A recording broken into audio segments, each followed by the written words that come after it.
name is Audrey, Audrey, Macklin, Maclin. I have lived in Wichita Falls 30 plus years in different neighborhoods. I have lived in Linwood, East Linwood. I have lived by the base. I was raised by the base. And I have lived on East Side. People of color, I challenge y'all to work together and to have a cohesive relationship with one another. My first name is Mel, M-E-L, Martinez, M-A-R-T-I-N-E-Z. I have lived in Wichita Falls since January of 2012. And as an outsider coming in, my experience in the community is one of intended benevolence and welcome, and yet is in need of conversation, is in need of dialogue in a bad, bad way.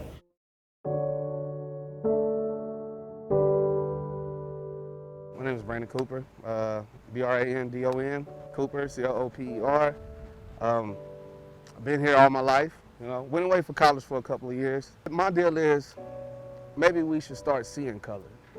Instead of saying we're colorblind and we don't see color, maybe we should start seeing color. Maybe white folks need to see black people and understand our heritage, understand our history, understand why we're so angry. You know what I mean? Maybe we need to look at white people, see why things they go through are the things they go through. If we just take time to pay attention to each other, I think that'll be the progress moving forward.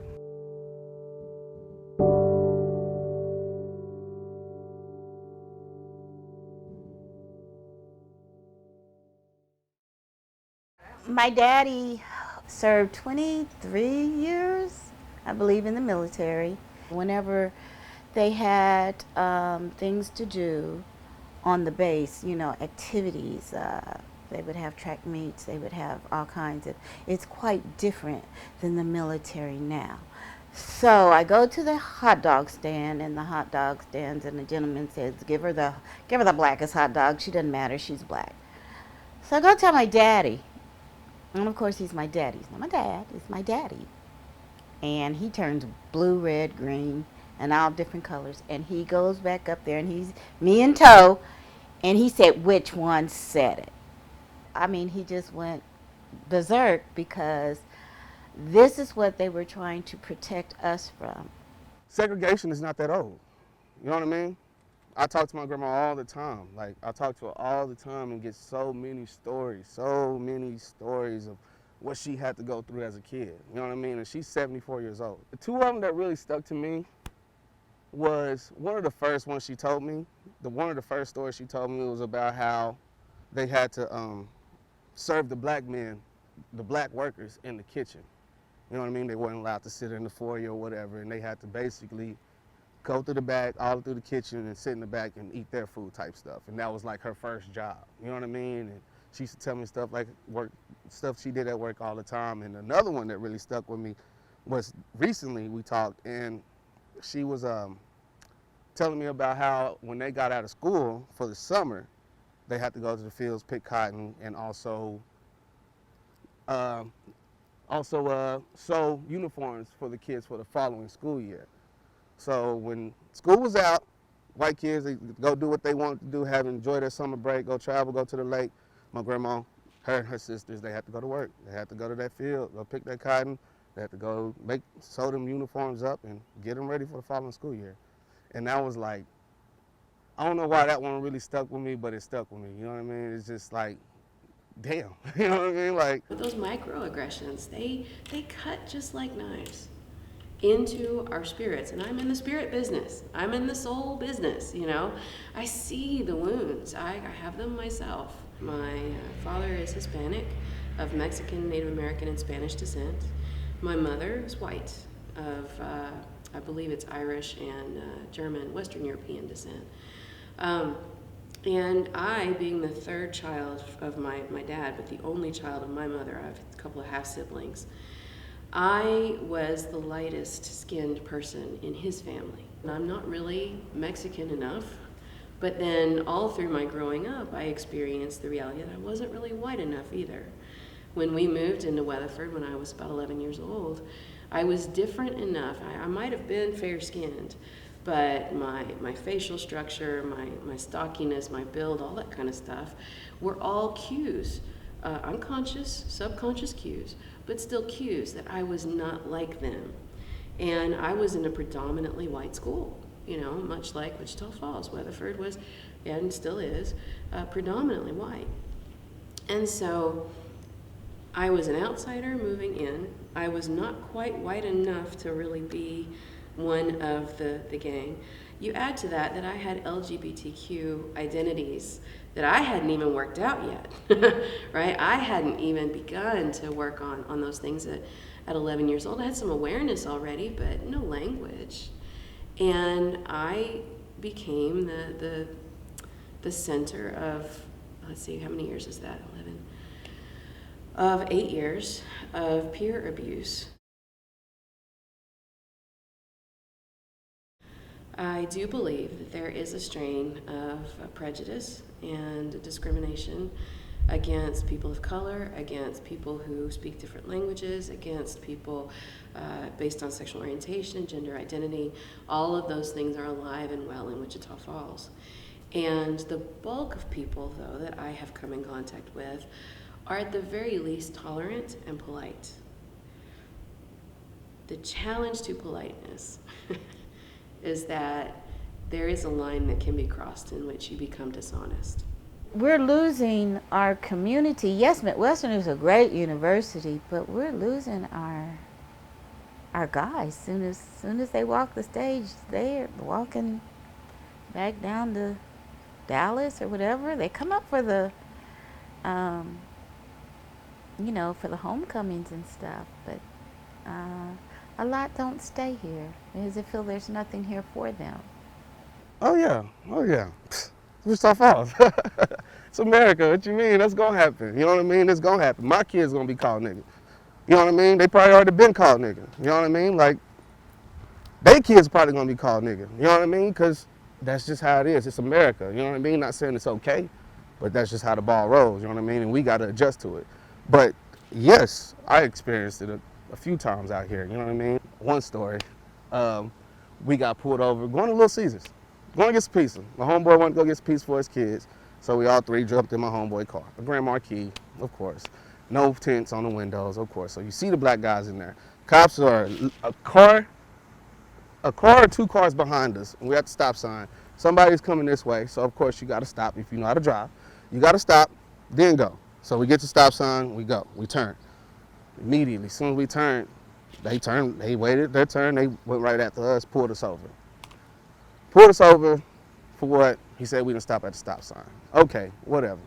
Cool, whatever, all right. So he sees my homeboy's rag. My homeboy's rag, he used to work at Howman. So they wore rags or, bandanas and stuff to, I don't know why, but, to help cool them off, whatever.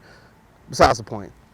And he immediately assumed that we was in a gang. You know what I mean? Like, oh, y'all in a gang. You know what I mean? What gang, what set y'all claim, stuff like that. And it's kind of like, bro, you just see a red rag in the car.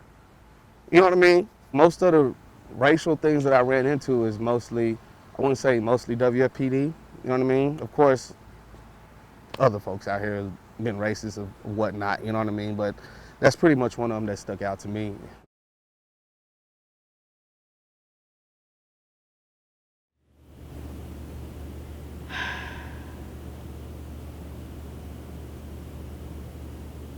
Watching a man murdered, not on live TV, but on somebody's phone, as they begged for that officer, that one officer and the other officers with him, to stop what they were doing, lit in me a new fire. It is, of course, it's an allied position. I cannot be black. I can't. I cannot live that life. I can empathize up to the point that I'm able based on my own experience of discrimination. But to realize that I was watching a lynching at the hands of someone who was supposed to protect and defend. It's the same shit all the time. All the time. You know what I mean? Honestly, The looting is really what got everybody's attention. You know what I mean? The peaceful protests, we've been doing that since Dr. King. And y'all killed him. So what makes you think that we're going to continue? You know what I mean? What's the definition of insanity? You keep doing it over and over, expecting a different result?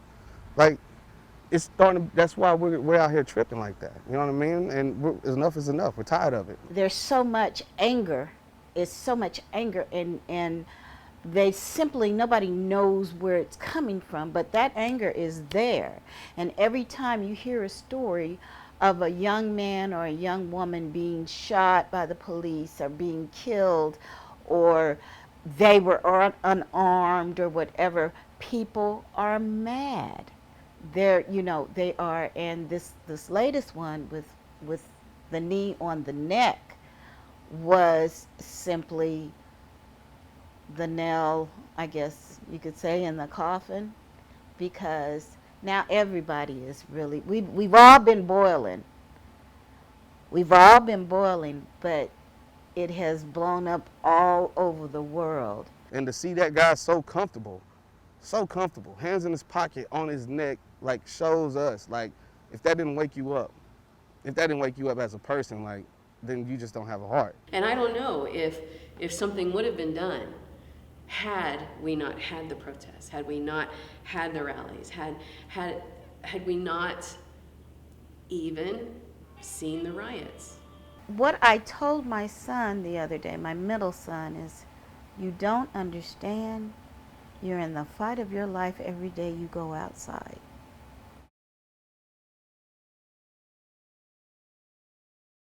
And what do you hope for your girls as they get older?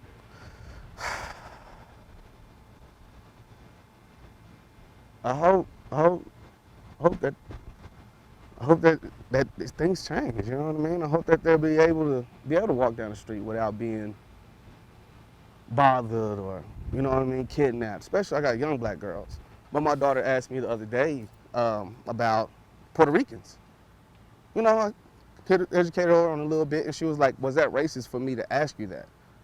And I'm like, wow, like, that's becoming a problem right now. You know what I mean? It's to the point where we can't talk about those things.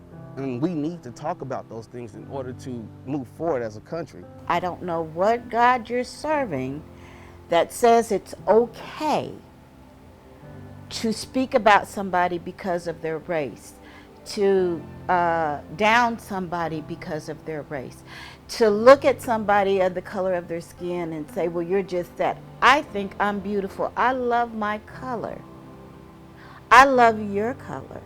I love the fact that we can all have different colors. We can be anything we want to be, but there's a hold on us. There's a hold on us right now. It's not either or, right or wrong, this or that. It's not. It's everybody coming together and realizing that we have far more in common than we have different, and that our differences do not make us bad. Everybody got problems. Everybody going through something, and we all got something in common. Y'all gonna have to get up and do some work. Y'all have to do something. So pick something that you can do to help somebody. None of us can afford to compartmentalize our lives this way. We can't afford it. It can't be the issue of race in this box, and the issue of LGBTQ inclusion in this box, and the issue of Spanish-speaking communities in this box. It can't be, because we're not in boxes. We're in a community. And we need our leaders to model what it's like to have difficult conversations within the whole community. The deal is, we're scared to talk about it. We're scared to deal with it. And if you're gonna be scared to deal with it, there ain't nothing gonna get done.